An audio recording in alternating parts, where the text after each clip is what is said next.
Hey, what's up everyone? So today I'm going to be showing y'all my Tales from Space comic book prop. So before I start talking about the comic book, if you haven't seen my previous video that I posted on this channel, make sure you go check it out because I talked about what I think is the best gray sports almanac you'll find on the market right now, and I highly suggest you go check out the video because I really think you would enjoy it. So anyway, back to today's video. So if you're a true Back to the Future fan, when you look at this Tales from Space comic book prop, one scene should come to mind.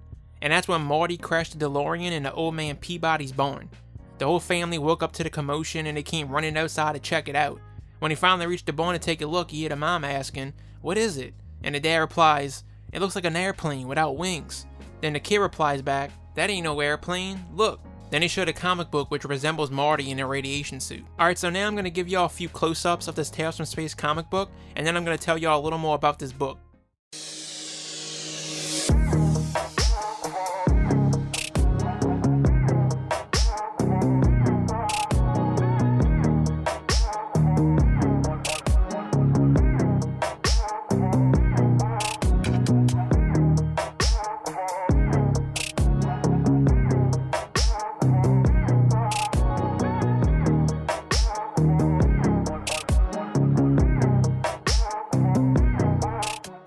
Alright, so an interesting fact if you didn't know already, Tales from Space wasn't actually a real comic book. It was actually a prop created specifically for Back to the Future by a guy named Andrew Perbert, the movie's production illustrator who based his design off the 1950s EC Comics. The back cover was just an old Red Ryder advertisement.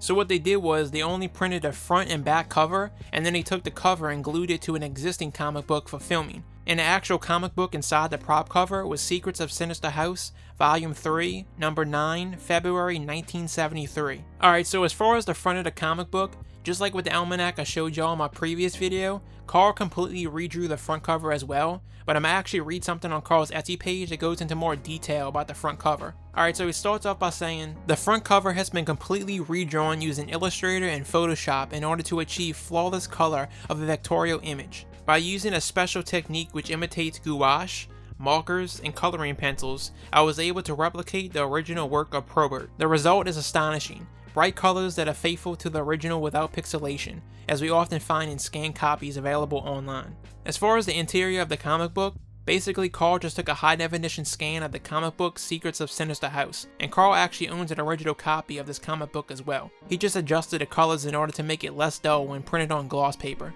And lastly, we have the back cover, and Karl goes on by saying, "The back cover was created using the original black and white Red Ryder advertisement, Golden Band 1000 shot Red Ryder. I also own this original advertisement. The advertisement has been completely reworked and colored in order to make it faithful to the original color edition advertisements. I added noise to the color to better replicate the printing style from the 1950s. Alright, so there's not much more to say about this comic book. If you're a Back to the Future fan and you love collecting anything when it comes to Back to the Future, then this book is 100% for you. I would be extremely surprised if you ordered this book and didn't like it because the quality of this book is just amazing. Also, as usual, Karl's Etsy page will be the first link in the description, so make sure you go show him some love and check his shop out. Also, if you're interested in getting your very own Tales from Space comic book prop, the link will be in the description below, along with the Gray Sports Almanac as well. Also, make sure you hit the subscribe button and click on the little bell to be notified every time I post a new video on this channel. So anyway, hope you enjoyed today's video, and I'll catch y'all in the future.